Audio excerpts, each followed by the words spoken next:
ఆదివారం సూర్యాపేట జిల్లా కేంద్రంలోని ఈద్గా రోడ్లోని రైతు బజార్ వద్ద గల అంబేద్కర్ విగ్రహానికి 133వ జయంతిని పురస్కరించుకొని పూలమాలలు వేసి ఘనంగా నివాళులర్పించారు. ఈ సందర్భంగా రియల్ ఎస్టేట్ వ్యాపార అసోసియేషన్ సూర్యాపేట జిల్లా అధ్యక్షులు జై గౌడ సంక్షేమ సంఘం రాష్ట్ర వర్కింగ్ ప్రెసిడెంట్ పంతంగి వీరస్వామి గౌడ్ మాట్లాడారు.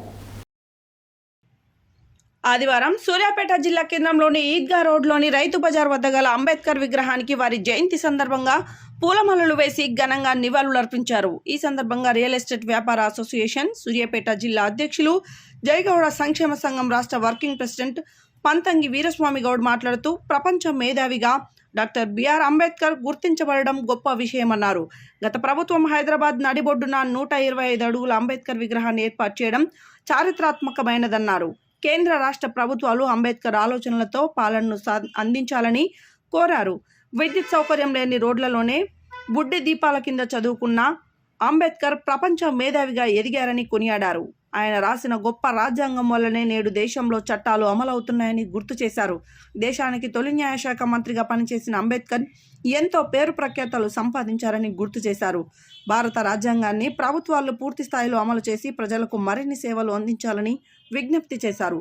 భవిష్యత్ తరాలకు అంబేద్కర్ జీవిత చరిత్రను అందించేందుకు ప్రభుత్వాలు ప్రత్యేక చర్యలు తీసుకోవాలని కోరారు.